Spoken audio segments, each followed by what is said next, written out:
Hello, sir. Been good? I'll just I'm put there. How are you? that. I'll How are check. you? It's recording. Perfect. How's Perfect. how's my soprano? Are you singing now? Are you going back to the singing thing? Back to what? How's your voice? I'm good. I'm good. Yeah, it's It's really okay. hot here today, but it's good. Okay, that's good, man. That's perfect. Like today again, it's going to be like a Q&A because you're have you played with it a bit with the device? Yes, I really like it. I understand why you're using it so much. I would say that my feeling is that there's a really gentle increase in eccentric force. Move back. Get a very good force at reversal point. Yeah, that's the key. But if I pull quickly, then the rope goes slack. It's like I stop, the wheel keeps spinning, rope goes slack. So you Is need that to it's you need that the distance is the key on this, Karsten. See if I'm here, so I'm with my device here. If I go, see, it's like a yo-yo. Well, you understand that you got a rope at all time. It has to be tight. That's why when I teach it, I get very, very close to the device. And a lot of time, let's say I'm training you.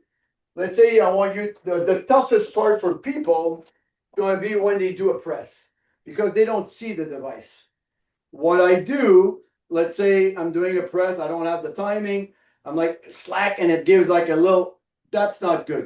It has to be at the beginning slower, then at the big and then shorter just to feel that end range, that end range, that end range. Then, oh, am I applied? Now I'm moving back a bit. Now I'm able, it's like short, short, short. A bit like when you do like warming up with your body, when you do sprints.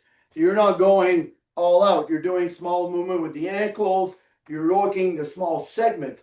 The recoil, what we call it, or that see when I pull, see it stops, then it moves to the other side. That's the key point where you need to learn to decelerate. That's where I always practice the people go slow, feel that. When you feel that, obviously, when you increase the movement, you have to feel the movement. What I like about the device, see, you need to move with it. See, I can't be stiffened because the machine's going to pull you over and it's not good. It's not made for that. It's made to really get the body movement. That's why I like with the athletes. But let's say I'm training you. Imagine that you're in front of me. I will be here and I will guide you a bit. See, I will just hold the rope a bit, feel the first couple of movement while you're in front of me, pushing, because you don't see it. Then, oh, I'll let it go. A bit like an extra wheel on your bicycle. This is how, obviously, the longer the rope, the tougher it gets, because you got elasticity in the rope. Like I told you when you came in the garage, when you got that double pulley on top, it's easier because it's heavier. It makes like two cords and it's heavier, it's easier to, but when you remove that little extra pulley, we call it the relauncher, you remove it and it becomes like mine now, one rope. That becomes more tricky because the weight is light and you need more timing. But that's timing as when the lighter disc, you need shorter movement, fast, if you want to modify fascia. As an example, with these big device, I'm able to use, because it's heavier, I'm able to remove all the disc and use it at very, very high speed. That's really hard to control because the knob has almost no feedback, but I'm able to go fast. Then if I want to work the fascia, let's say external rotator, an example we always do when I give formation, a lot of people, they have a hard time in internal rotation. I take this very, very high speed without pain. I guarantee you, after one set, the head is way higher. Why? You're remodeling the signaling, but also the connection in between the brain and the fascia. And that's where, but lightweight, that's where I'm going to use, like in your case, you would remove the relauncher and maybe even remove one disc. You're going to have like only the disc in the back, we don't count. It's the back plate. It still turns, but it's not part of the equation. But on your platform, on your thing, in front, you got 2 discs. And if you remove one, it becomes very fast. This is when you want to improve range of motion. Let's say I'm a volleyball player.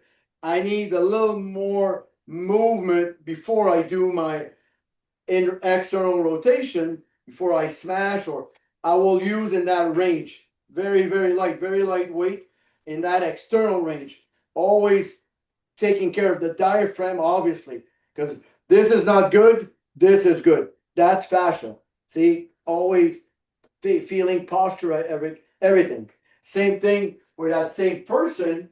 I'm going to use it here, and then I will do internal range in the opposite side, really to get a bit of rear delt here. Whoop, now I'm more rhomboid mixed with real delt. Oh, inferior rhomboid. Now medium rhomboid. Now I'm going to get a lot more if I want to go more lower trapezius. I'm going to push down, adding extension of the spine, depression of the scapula, and lateral, contralateral side bending a bit. So all this will create, like anytime you want to modulate fascia, you need to work what we call internal range.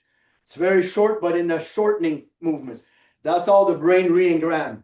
If not, if you do too much of the stretch to re-engram the movement, the body doesn't like that. Great for hypertrophy, great for range of motion, but doesn't re-engram the movement because of the actin myosin. See, when you do internal range, you're shortening the proximal, you're activating the proximal tendon. And when you use the distal, if you do external range, like in a bicep, if my arm is almost straight behind me, it's going to be the distal brachial tendon I'm going to work. It's the same as this. But if I want to work this part, the proximal, I will go into that movement. Now that's where I'm going to get long head of the tricep and internal range. That's going to create that contraction, but you could use that. See, that's the beauty about this device. Instead of dumbbell or elastic, it's way more efficient to create an adaptation in the tendon and ligament because of the fibroblastic collagen fibers and the cross bridging actin myosin, creating that kind of almost like a lubrication because of that speed. And this is where they get hurt. They train rehab people, me too, in the old days with tennis, lying down, all these stuff. They go back to play. Oh, my arm, because the speed of the movement in tennis is way above gravity, because a dumbbell, it's a weight against gravity. Here, there's nothing. Here, there's a lot. Here, there's less. Here, there's little. And it's an arc. When you do this with this is constant. See, actually, here there's a lot, but right there's more. See, at the first couple of inches, eccentrically, it's a lot higher peak. And that's where the body adapts by decelerating better than when they hit the ball. Instead of throwing their arm down, they have that facility. As soon as the contact, whoop, the back, what you do in positive torsion, what you do in negative torsion will create the eccentric backup, we call. But you need to train that. With these guys, it's very effective. Same principle in the hamstring. How many times you've seen people doing tons of Nordic curl and they get injured? Instead of what I do with this guy, see, if you use this in that position, then when I use this, you could do on one leg, you could do on 2 legs, but you could start like sitting, lying down, or for more advanced in a kind of a horse stance movement, and then you kick in back and forth. You get that motion very, very quickly, and what it does, it really activates everything in the fascia because it's a lot more anatomy related. Then if I'm here, I'm able to do membranosus, bicep, tendinosis. Then if I'm more unstable, I'll put a ball here or a BOSU to make sure that I keep my retroversion. And then I'm able, this is more internal range. most people, Karsten, they have a hard time with internal range with their hamstring. They can't get that end of movement. They don't do that. They do too much of the one leg deadlift and stuff like that. But if I want to reverse it, then I'll put it here. That takes a little more balance. I could hold on if you, and then you could do what we call the horse. It's almost like a V skip. See, I'm extending. After a while, you won't even need to hold on. You get used to it and you get that motion. This is pure. Got the hip extension, you got the heel, and then I got that stretch. It's a lot more. This is more the first one on hands and knees or face down, more segmental reinforcement, like we said during our sessions together. The other one is still, but involving obviously more muscle. But both combined will create, when you run, when you move, a lot more rate coding, because this is when hamstrings especially get hurt.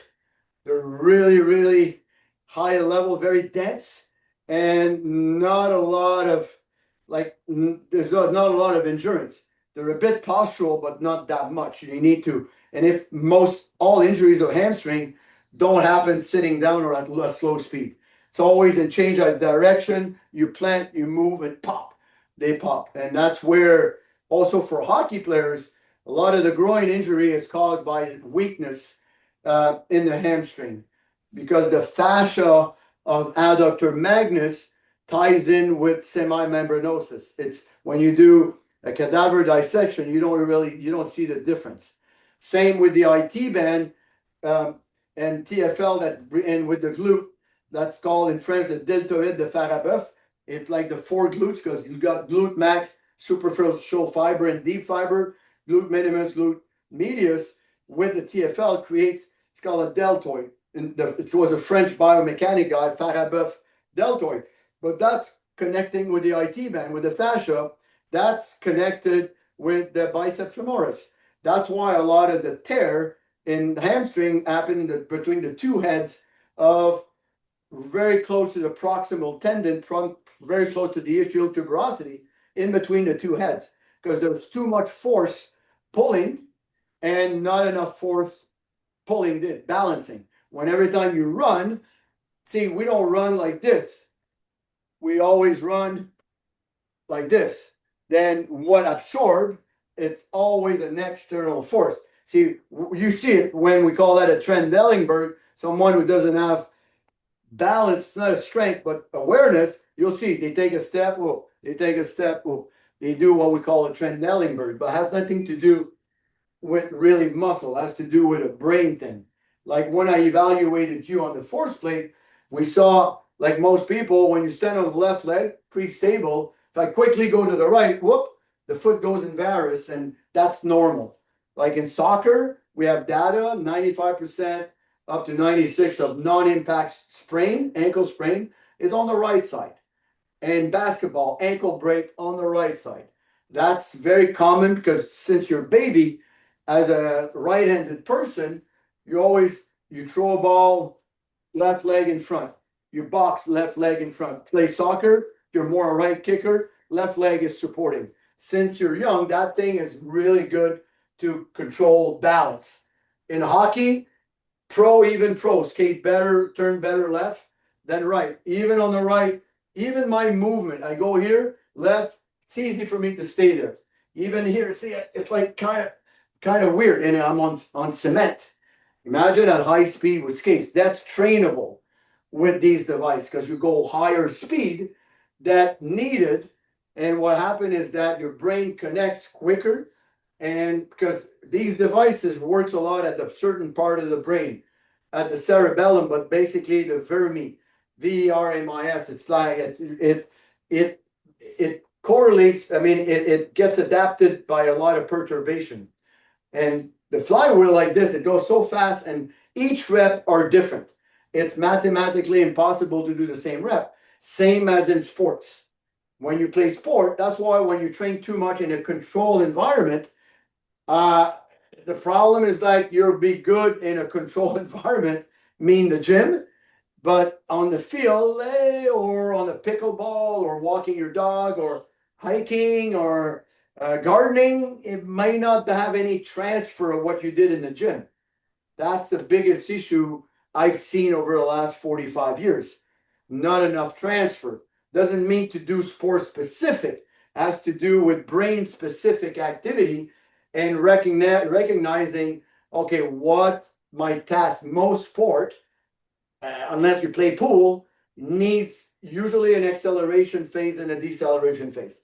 From tennis, badminton, soccer, hockey, basketball, pickleball, there's always, even when you walk, there's always an amortization. You amortize, you re-accelerate. Even when you walk, or if you go downhill, that's where the eccentric, the deceleration will be a big thing.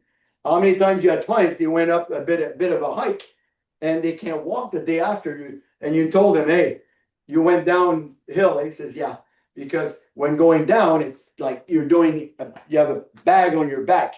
Your weight, gravity sets in and pushes you down. Rarely people are sore if they go up and then don't go down. They take either a chairlift or they have a ride down, because going up might stimulate the calves a bit, hamstring, but not to a point. There's no eccentric load almost. You're always, it's grueling, but you're always going up. Your heart rate goes a lot higher. When you go down, your heart rate's not really stimulated, but knees, quad, ankle, because you need to constantly decelerate. And those devices helps a lot to like really move, like really glide the fascia with the muscle, but also train the articulation. I mean, you understand, like tendon and ligaments are fascia. It's all interconnected with the other fascia of the leg, because the biggest fascia here, it's called femoralis fascia, and it's like horizontal, that covers the quad. That's why rectus femoris in English, and it's not like in French. And that's where you're going to have a lot of the fire when you do a lot of the movement. And sitting down creates kind of a shutdown of that too. And that's the biggest issue. A lot of people, they have very tight and inactive rectus femoris, because as a knee extensor, but also as a hip flexor, really shuts down. And that creates too much tension in the back and overload on the knees too, and the hip extensor. But again, we're using the device are really effective to recreate that kind of environment, like pure biomechanic. Because again, hamstring don't exist. It's for muscle. I mean, you got the membranosus, that its thing is adduction, internal rotation, adduction of the hip, internal rotation of the tibia, and then the femoris, external rotation of the hip and external rotation of the tibia, and then membranosus, tendinosis, slight adduction and slight internal rotation. Then all three are completely different movement. And if you train them on a leg curl lying down, you're only training one, maybe membranosus as tendinosis, and that's it. Two more questions. What would make me want to buy a bigger disc? When would I need a bigger disc? Well, I mean, they don't have bigger discs, but you could add one more disc. See, One more disc. the heavier load obviously increase more power if the technique is good. It's also easier to teach. If I put like on these bigger, we have these discs, they're monster. Those are very heavy. Obviously, the movement will not be as fast. This is for the bigger machine, but it's easier to learn. For sport specific or athleticism, I rarely use that unless, like me, I'm able to create enough velocity to create enough power. But if I keep it slow, there's not much. I'll use it more for. That's why when you got the relauncher, believe me, it equalized like half that weight. It's perfect. You don't need more than. And then when you add another disc on top, then it becomes a little heavier. But it's not really the thing. All Karsten, it's really to get that sweet spot in between concentric and eccentric. And this is that I tell you, compared to K-box or other, this is where they don't get it. It's too slow. Or the Versa pulley. That thing, when you're on it, It really, and what happened is that when you, let's say you're doing a chin up after, or a body weight movement, you're going to bang your chest right to the bar. It's going to have a big potentiation action, almost like an isometric, very high level, like a yielding isometric, really hard, will create a bit of that. This I like it better because it's oscillating iso, I call it, because that's why it's called iso-inertial. At one point, iso means there's no movement and it's not true, but there's a momentary fraction of a second where you see that this stops, and how much are you able to break the inertia and spin it back the other way without losing a beat. And this is called rhythm. It's called timing in any sport that you did. From gymnastic for soccer, the main ingredient is timing. If you're doing tumbling and you don't have timing, you're going to crash on the floor or you're going to crash on the rings. It's all like in soccer. If you know how many times you played soccer, you really wanted to kick hard at the ball and boo boo. Then other time you just go, oh, and it's because it's the timing, the precision you did with a small movement. That teaches you that it's almost like myotatic reflex, like plyometrics. I rarely use plyos now because of that. First of all, injury prevention. I don't, guys at 220, 230 doing plyos, and they're not that good because a lot of hockey players, they have faulty feet. And also, they don't really do jumping in their curriculum. Outside, let's say you got the Danish player that played soccer and more in the Scandinavian country, plyometrics or Russia is more a curriculum almost in school. Here, it's not like kids in school here in gym, they play sports. They don't do gym. They don't do physical education. They do sports education. But they take your name and go play. But that's not, when I was in Czech Republic and Slovakia, kids, they climb ropes. They did monkey bars. They did gymnastics. They walk on their hands. They did like a lot of physical education, more physical prep for later on. That's the real name. That's why we say a phys ed teacher should be not a game teacher. It's not, he's not like in a kindergarten or in a camp running a camp. Most teachers in Canada, they run a gym class like they're running a camp with, okay guys, run. You give them a ball, leave me alone. I'll talk to my assistant. Yeah. It's not about this one there. This is to put around a tree. Yeah. Loop it in once, but the bottom attachment tends to get loose and I start pulling. Well, you have to really get it tight. See, you have to, because there's teeth, you have to put it, I don't see it from your camera, but when you put it on the other side, because I don't see, I only see when you remove, see, that's it. See, there's the teeth, but let go that thing. That's it. Now it's going to be really tight. Now try to pull it. That's how it should be. Yeah. It won't move. But you have to really go long because they're very long. Like you put it around it. But the thing on this Karsten, because of the vibration, has to be super tight. What I do, I'll show you what I did for mine too when I use a tree or a slippery surface. This is the old original one. That's the first one they made like 3 years ago. Still have it. I use it a lot on the ice. This I got these. See, it's attached to it too. See, what I do, I got a piece of foam like that. And when I put it like on a tree or, because sometimes you could even put it on a door. See, if I go like this, see, obviously this has to be down to hold the machine, obviously. But the new one, you got a pin anyway. You just pull the pin and it locks it in. Mine, my old one doesn't have a pin. Not this, but I'm talking about the machine. The device by itself has a little pin on the side. It's a little circle. Your machine. Okay. Yeah. Tell me about the pin. Yeah. See, on the mine, this one doesn't have, but if you look on the side,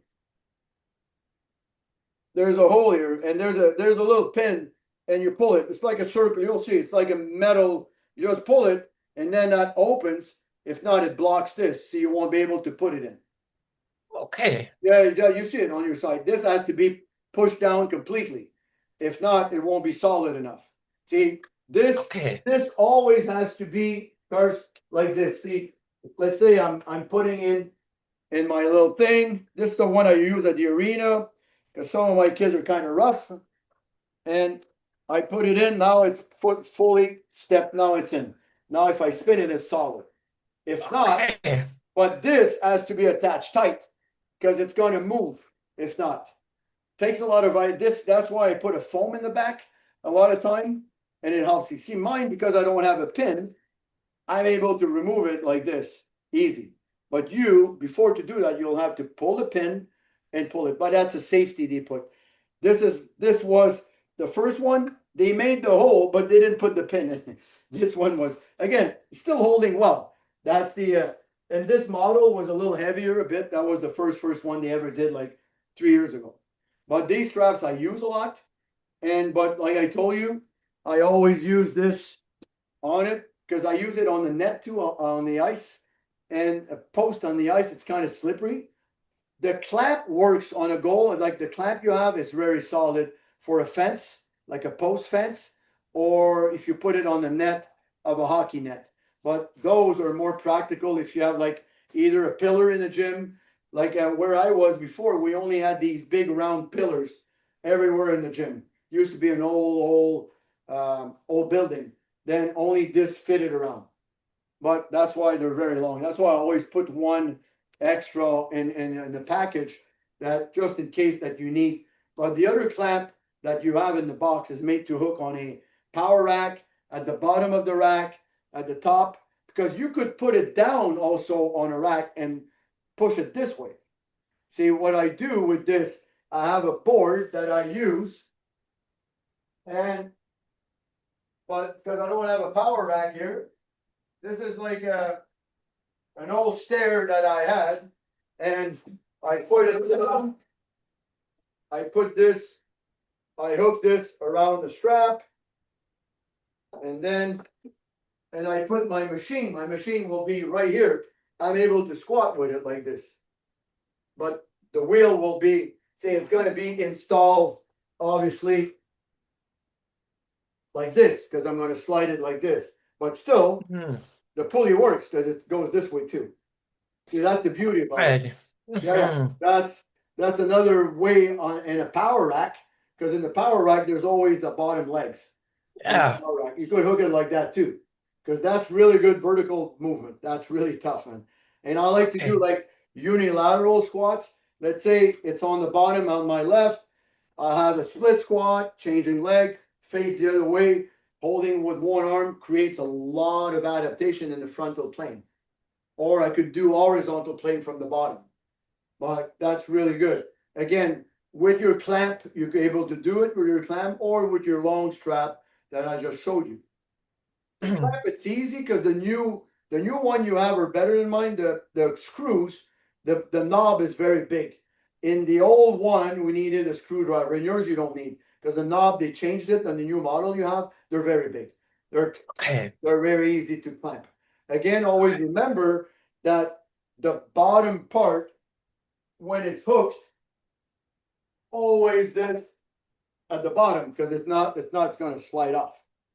Yeah. But in your case, because you got that safety pin, it's a lot more safe than mine. Okay. I'm back to the beginning. Make sure I heard you correctly. So to avoid that I'll go slack, Yeah. I go fast but short. Yeah. At the beginning, you want to see, you go smooth. You want to feel when I teach it, I get the person, just grab the rope. Don't use anything. Just pull on it. Just feel it like a yo-yo. Very gently. Just bump, bump, feel. And then, whoop, feel, get further. And because you could shorten the rope easy. You got that. And then you make them, the closer they are, the easier to get the timing. The further away, it's tougher because you got more loose. But it's just a question at the beginning. You never want to bang the weight. You don't want to feel like a bang. Just want it like a yo-yo. You want to stay in between. You'll have a tiny click at the end. Just feel it. And as you get better, it's going to yank. It's the same thing. You remember when I showed you my gyroscope that I have here. See, the gyroscope, works with that too. It's the same principle when you work with gyroscope or a flywheel. So you got, this is like my thing that rounds. I crank it, crank it, crank it, crank it. Then I feel the movement. Then I'm able to move. The more I'm going to move it, then I'm able to have to go slow at the beginning. If not, I'm going to go in nothing. Oh, now the noise starting. Now I'm creating energy.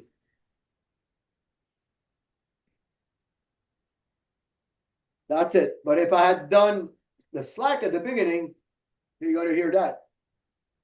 If I shake it like this, that's not gyro. This is gyro. The wheel is the same. It has to feel like martial arts, like anything, like what you teach. See, movement, it's called lemniscatoire. Every movement in the body, Karsten, it's always like a figure eight. Always, like the DNA. La capoeira, from Tai Chi, Qi Kong, everything, Sambo, everything, our martial art movement. Look at the Maori, the way they dance, the way they move. The Vikings, the way you used to bring their swords, always in that kind of circular, that creates an energy, and bang, you could chop the head. Never even their axes, if you look at old movies of your ancestor, they create rotation. That's where, because they don't create rotation, creates energy and power. And that's the same thing with this guy. When you work on that, you work on this, that's the same principle. It takes a bit, but with the portable one, the good news, it's kind of easy to learn. It's kind of an easy process to back in and out. And then, as I told you in the garage, you could do whatever you want biomechanically with it. I like to work segments with that. Like I told you, it's very precise. Let's say you want to isolate more of the glute medius, and you could do standing or on the side. I go on the bench. Same thing in a horse stance. Same. It's called beyond isolation exercise because it gives a quality at the same time. That's very hard to get. Let's say you had a hip replacement, and after like 10 weeks of doing that, you're ready. But how am I going to increase adaptation on your tendon fascia? I can't use too much weight still. Then with the flywheel, I'll give you more impulse in different range. Then you feel like, wow, Paul, when I walk, now I feel better. I feel less pinching. Why? Because we remodel the joint and also we remodel the fascia. With the same movement attached to the device, it becomes a completely different adaptation in the tissue. Say segments, you mean long range, mid range, and short range? Yeah, you can, but also like you want to work more on the delt and front, back. You want to create an adaptation. Let's say someone finds like your lower trapezius is weak. It's very hard to work in the gym, but then with these things, it's very good. As an example, if I have like a supraspinatus injury, then it's very hard for me to work at the top. I will grab the strap and I will create, an external, so I'll grab my strap like this and I'll create external rotation. See, from the front at the beginning, I'll rotate from the wrist because I don't want to stress too much my joint. Then I'll go keeping my arm to my side low. I'm going to move like this way. Still, because of that recoiling, I'm going to create an adaptation in that supraspinatus without having to move my arm if there's a lesion. Oh. And then suddenly, a lot of time in one session, the person is like, oh, I feel pain here now. I was in pain there. That's the goal. That's why eccentric loading intelligently creates adaptation very quickly. That's good. Last question would be that they would like to purchase the stick so that the stick, I should get, they're not really manufacturing them right away, but I think I'm gonna call because I have a couple of my athletes too. They ask me, Paul, where's the stick? Because the first one I had was too big. The one you saw is the only one that they made yet. But I have a meeting with the owner tomorrow. That's easy to ship. That takes like they'll ship me a bunch here, and I'll send it to you right after. But they're not very expensive. They're not. I'll send you. I'll like you know they're going. I don't think they put a price list yet. Oh no. Thank you, sir. I'm going to send you. I'll send you to email like that. You're gonna have what we just did together. Because Okay. I recorded it. That's I don't expect you to that's it. You just when you need a note or whatever, and anytime, Karsten, you need something or you want to do like we could do together a post too. We could do a little Zoom session. Hey Paul, what about like a Q&A but live that we post? Then it's good, it's fun. It's good for both of our programs. And you like in your case, you a question regarding your program, we're using that thing. Says Paul, well, how can I use that? And then okay, here's the that's great. And we post that on Instagram or whatever. And that's really people. I did it with Lauren Goldenberg. And they really people are like, wow, they like that better than look at me. Try that exercise. There's no a lot of these Yes. videos, there's no context. And that's the problem. No. See, you need a context on everything. No. Thank you, sir. My pleasure, Garth. Look forward to it. I'm gonna go Anytime, out man. and Have then fun. play and get Play into with the it. rhythm. Have fun. Thank you. Thank you, sir. Thank you. Bye bye. Bye bye.